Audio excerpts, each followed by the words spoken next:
Hello, and welcome to our little path. My name is Amanda if you are new here, and welcome back to me. It's been a bit since I've posted.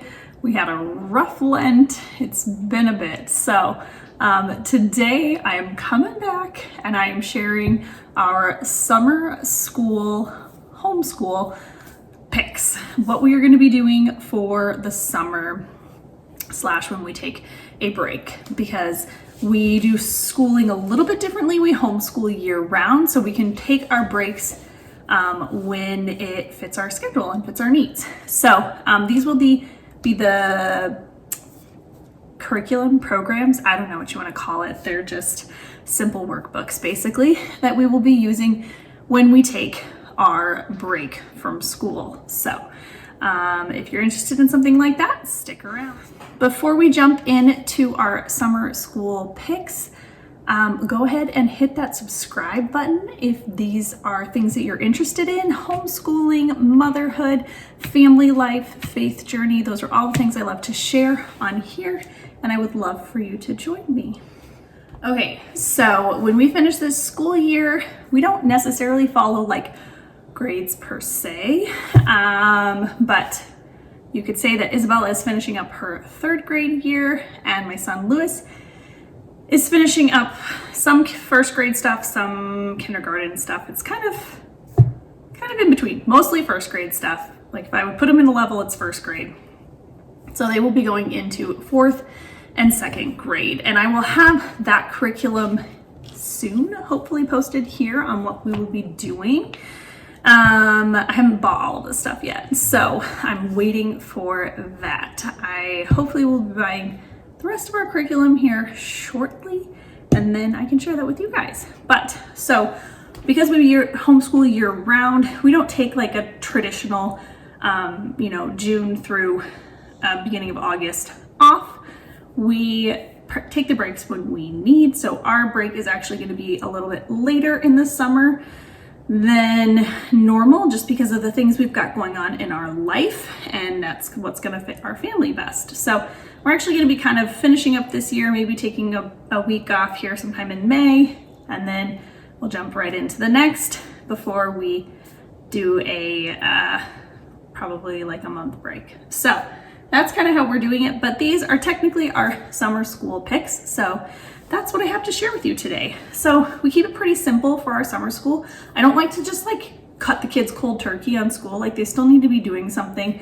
They still need to be reading. They still need to have like some purpose behind what they're working on. So plus if we like give up our schedule too much, then it turns into chaos, I feel like. And nobody likes chaos, especially not me. So trying to control that chaos. But yeah, so the first thing is I always want the kids to be working on some kind of math. When it's technically our break time, I want them to be a little bit more independent and almost more like a math review. So that's what I got, is some math review books. These are both by School Zone, and the 3rd grade math basics has kind of like a little bit of everything, which I really like. There's some word problems, fractions, money, and then just regular like multiplication and some division in here as well. So I think this will be a really good one for Bella to pretty much do independently / I'm there if she needs it.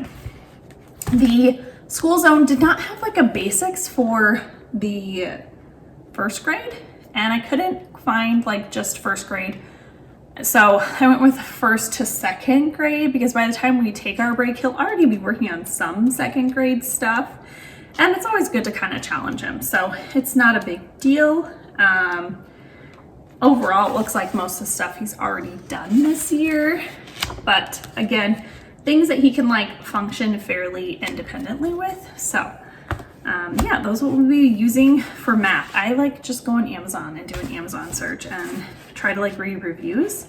And that's kind of how I pick our summer stuff. I try not to like have our regular curriculum as summer stuff, just so that the kids have a break and they can kind of like work through 2 or 3 pages a day and be done.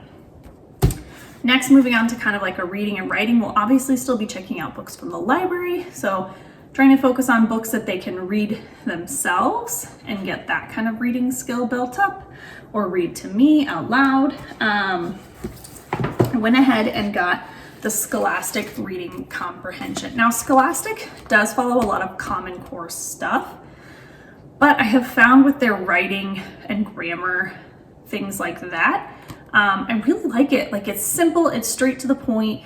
It's like a great review because we have a traditional like grammar program that we use.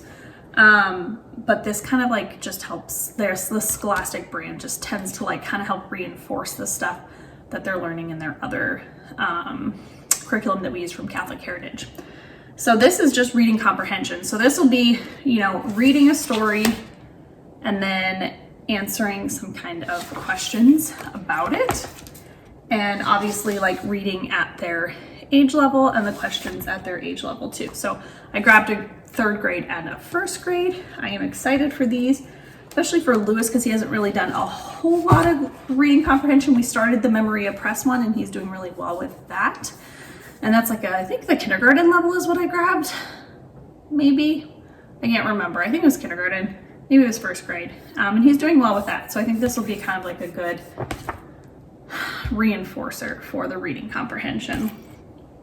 And then kind of onto the writing. I didn't want a whole lot of writing for them.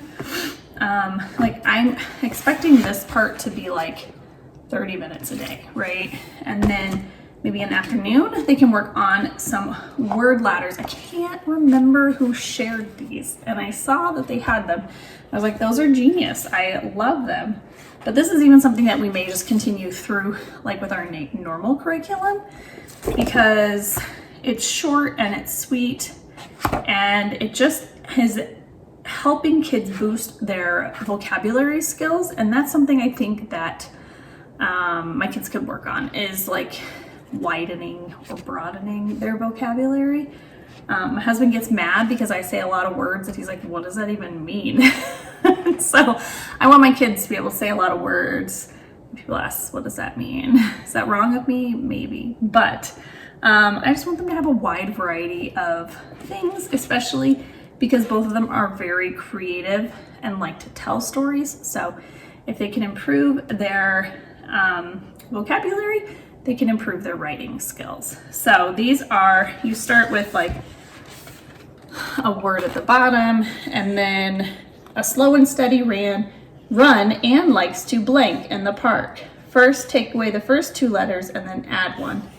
So it has to be an OG word. Does she not like to run? She likes to jog in the park. So it kind of builds on that, which I thought was really cool. So they will both have some word ladders to work on each day. And then the last booky type thing is working on writing stories and improving writing with Isabella. And this is just a little book I found on Amazon. It's You Can Write Awesome Stories. So it gives a lot of really fun prompts. She saw this, it was sitting on our side table for a few days in our living room. And she like wanted to start it immediately. I don't know if it was just the fun cover and the fun pictures inside, but she loves reading, she loves writing when I don't tell her what to write. So this I think will be a good compromise of something that's telling her what to write, but it's got like a lot of silly stuff in it to kind of prompt that and creative writing. So yeah, we'll see how this goes. Excuse me. And the last thing that we have is Homeschool Buyers Co-op is a like online community. It's free to join. Oh, I have the hiccups. Sorry, I have the hiccups. So what was I saying? So the last thing we are going to be doing is Night Zookeeper. We bought that through Homeschool Buyers Co-op, which basically gives you like discounts on different educational resources. So sometimes it's curriculum, sometimes it's like piano classes or other things like that. Like they have a huge resource and they don't have the same stuff every month. New stuff gets released.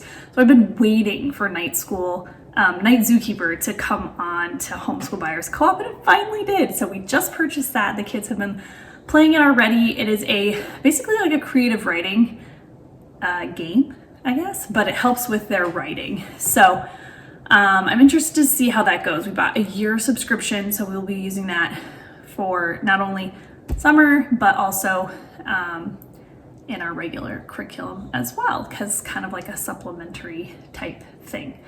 So yeah, that is our summer school picks.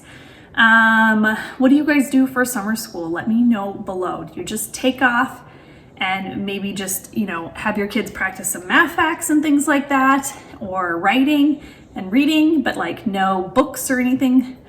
Let me know what you do in the comments below, because I'm totally curious to see how other people do it as well. All right, it was so good to be back, and I will see you all soon.